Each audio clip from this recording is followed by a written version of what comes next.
Imagine finding out, like, your best friend just suddenly died. Oh man, just the worst possible news. Literally the worst. Yeah. You are reeling, you're sitting in your car in the Mm. parking lot of your job, just trying to process this absolute nightmare. Yeah. And then 10 minutes later, your boss is screaming at you. Which is just, awful timing. Right. But he's not screaming about your performance or, some major crisis. What's he mad about? He is yelling because you used the white thumbtacks on a staff bulletin board instead of the colored ones.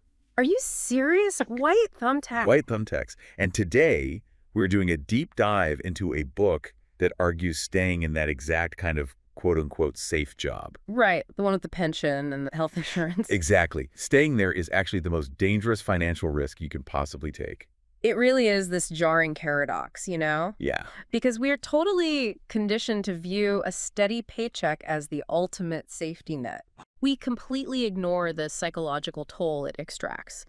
But the text we are analyzing today, well, it just completely dismantles the assumption that enduring misery is somehow the responsible way to live. Yeah, and the book is called The Risk Worth Taking by Teri Ijeoma. Such a great read. It really is. And our mission here is to explore how blending fiction with financial education can help us break free from those toxic work environments, unlearn these totally outdated money myths, and find the courage to build wealth on our own terms. Which is huge. It is. And for you listening, this is just a fascinating approach because it takes the deep mechanics of active stock trading. Which can be so dry. Exactly, so dry. Right. And it packages them into this really compelling narrative. In fact, in the foreword, it's described as feeling like a beach read.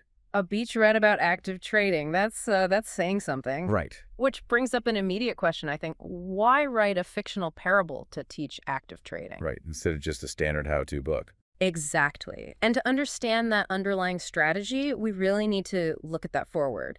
It's written by Tiffany Alish. Oh, Tiffany Alish. Like widely known as the budgetnista. Yes, exactly. She is a massive figure in personal finance. Oh, totally. She has helped millions of women transform their finances. Mm-hmm. You would assume someone with her pedigree had just always been a master of the markets, Right. You'd think she had it all figured out from day one. But she actually shares this profound vulnerability in the text. For a long time, despite her immense success teaching budgeting and saving, she was terrified of investing. Terrified. Because the text details some pretty severe financial wounds in her past. Yeah, like what? Well, she lost her first home to foreclosure. Oh, wow. Yeah, and she was scammed out of a large investment by someone she deeply trusted. Wait, really? Yep, and all this happened before she turned 30. That is devastating. I mean, no wonder she was scared. Exactly. Those experiences created this massive psychological block for her.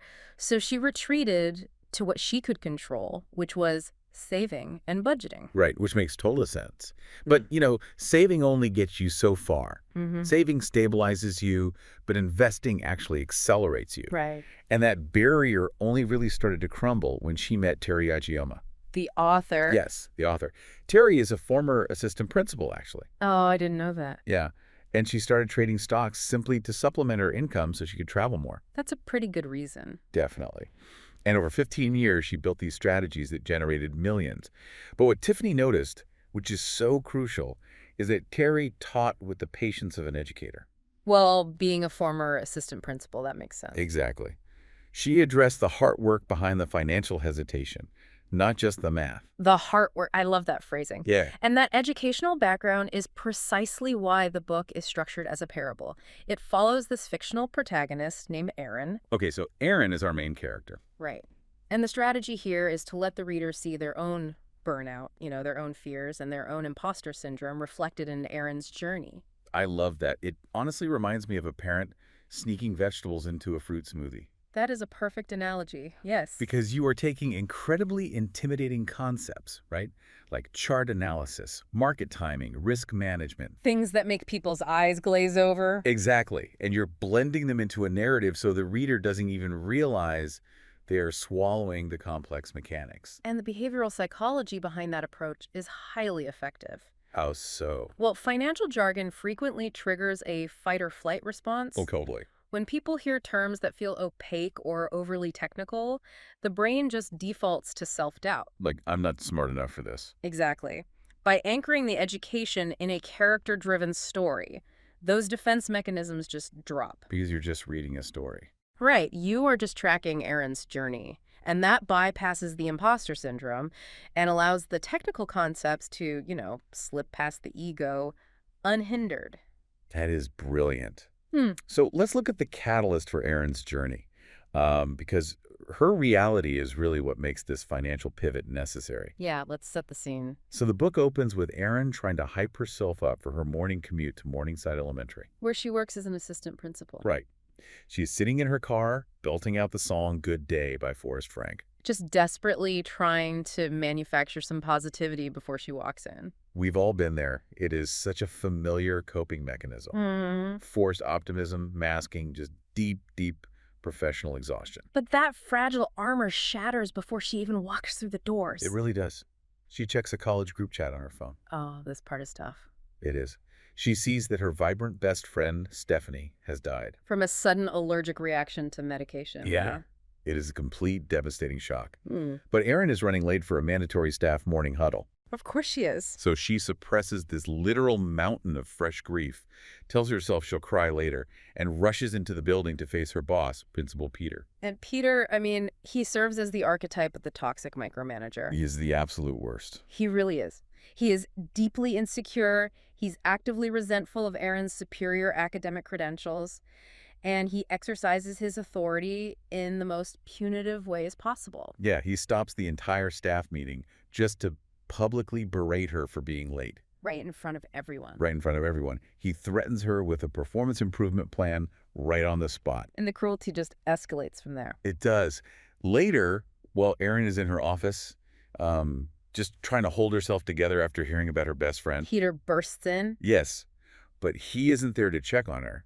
He is furious about dirty staff microwaves. Unbelievable. And the thumbtacks.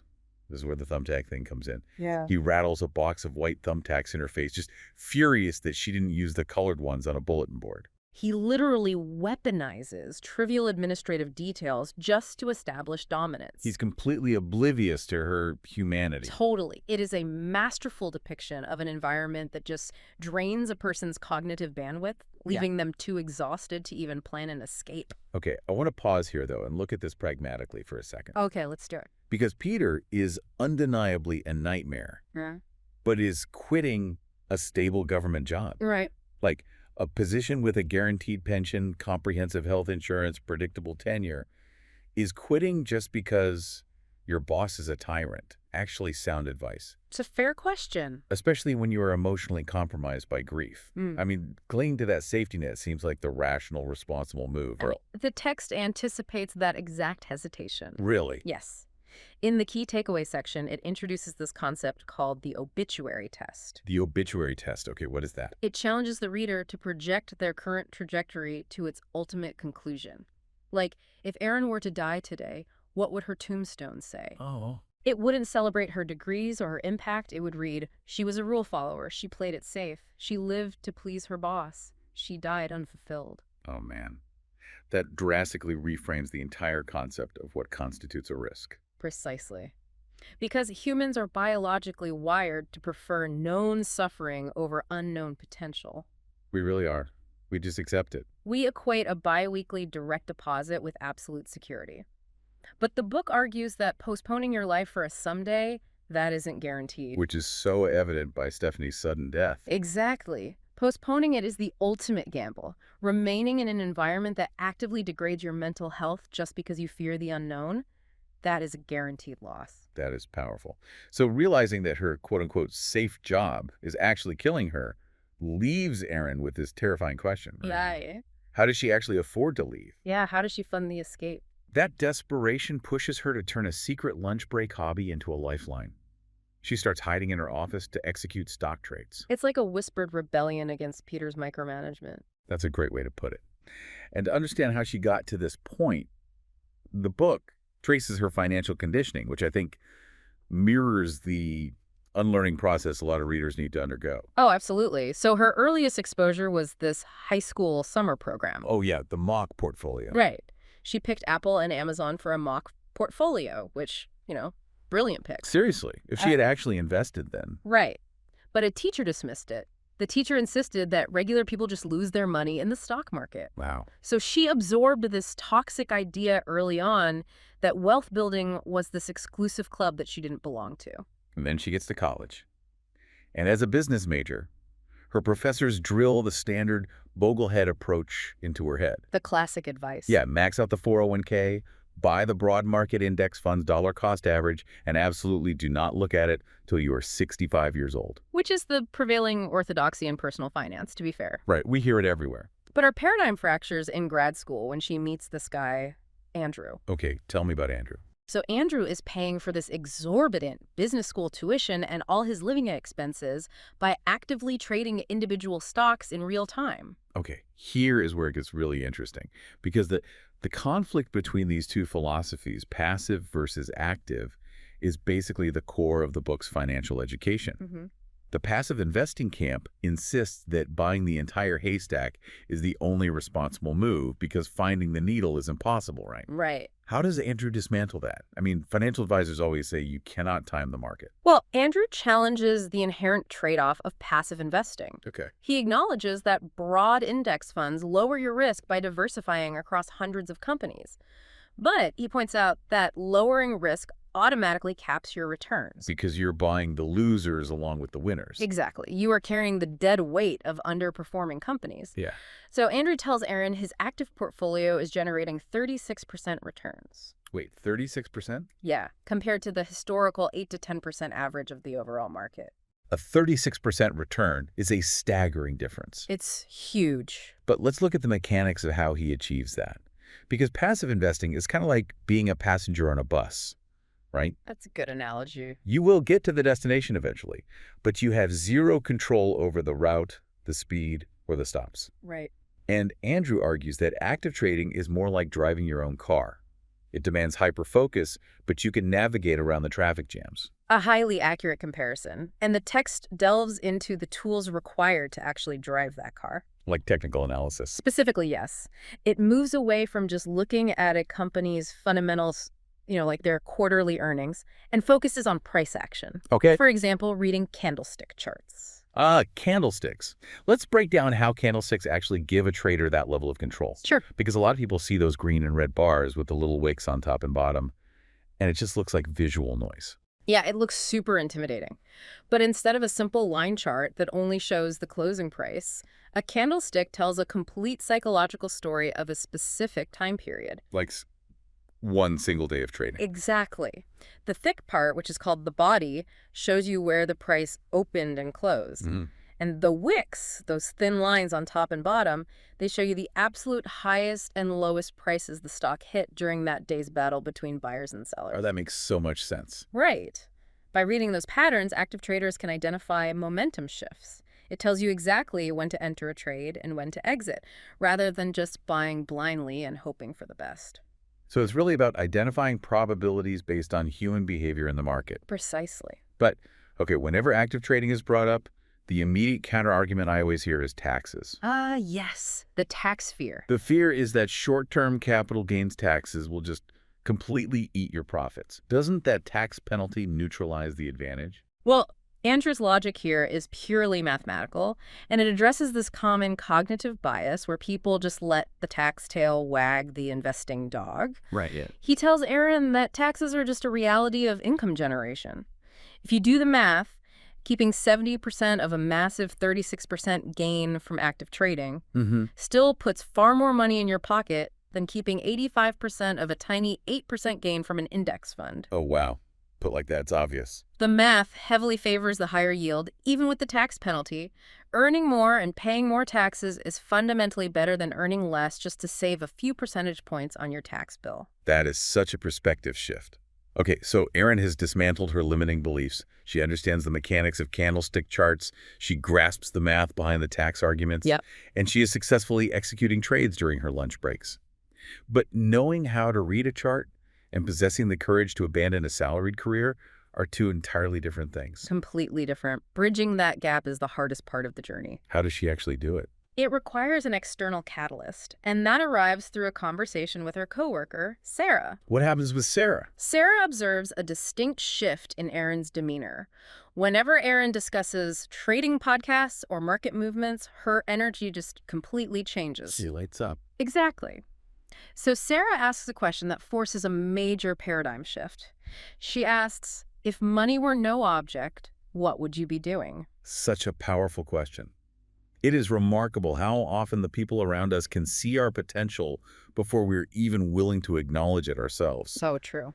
And for you listening, think about your own life for a moment. What do your friends see you light up about? What is that one topic you could discuss for hours, but you have convinced yourself is entirely impractical as a life path?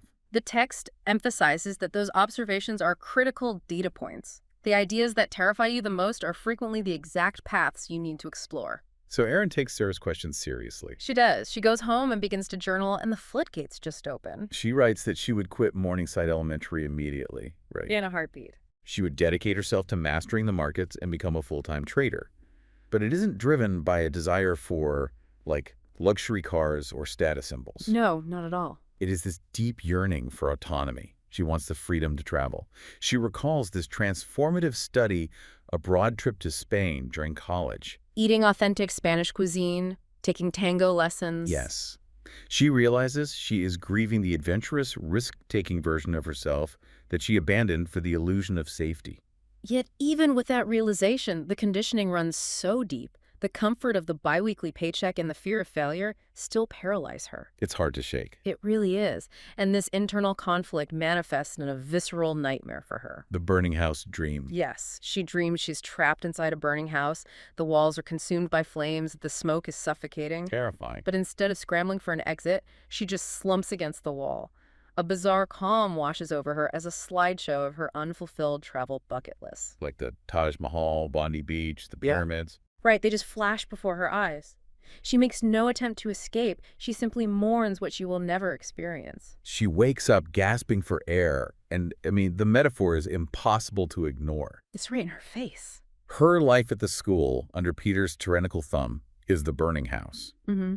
And she is actively choosing to sit in the flames, letting the toxic environment consume her purely out of fear of the unknown outside. And that dream crystallizes her reality. It sets up the inevitable confrontation. The climax of the book. Exactly. The following morning, she returns to the school and formally requests bereavement leave to attend Stephanie's funeral. And Peter's response is just breathtakingly callous. Oh, it makes you sick to read. He denies the request. He argues that the district's bereavement policy only covers immediate family, and a best friend does not qualify. Just zero empathy. Zero. And then he crosses a profound line. He questions her dedication to the students, implying that attending the funeral is a dereliction of duty, and asking if she can be trusted to prioritize the school's mission. Which is just, synthesizing the final takeaways from the source, this is the definitive breaking point. It has to be. The text argues unequivocally that your dedication, your work ethic, and your empathy should never be weaponized against you by an employer. Never. When a professional environment demands that you sacrifice fundamental human obligations like grieving a loved one, the contract is broken. Erin finally snaps. The fear just evaporates and is replaced by absolute clarity. Good for her. She informs Peter that her commitment is to her friend. She refuses to miss the funeral, resigns right on the spot, grabs her belongings, and walks out the door. Just a phenomenal moment. But when she reaches her car, the reality sets in. She feels physically ill at the thought of losing her benefits and her salary. Well, yeah, the safety net is gone. But underneath the terror, there is an overwhelming sense of liberation. And her resignation illustrates the crucial space between the money were no object fantasy and her current reality. Mm-hmm. The author stresses that this gap is not a source of despair. It is actually a strategic roadmap. Okay, how so? Once you clearly define what you want, you have to shift your internal dialogue from, why can't I have this, to, how do I make this happen? I love that. For Erin, the how is utilizing her active trading skills to fund her autonomy. It brings immense gravity to what Tiffany Elige noted in the foreword. True financial education, it transcends spreadsheets and portfolio allocations. Absolutely. It isn't just about memorizing candlestick patterns or chasing a 36% return. It is fundamentally about dignity. Dignity, yes. It is about acquiring the leverage to make choices. It is the power to wake up every single morning with the absolute certainty that you are the architect of your own life, rather than just a tenant in someone else's. Gaining that leverage undeniably requires stepping out of your comfort zone, though.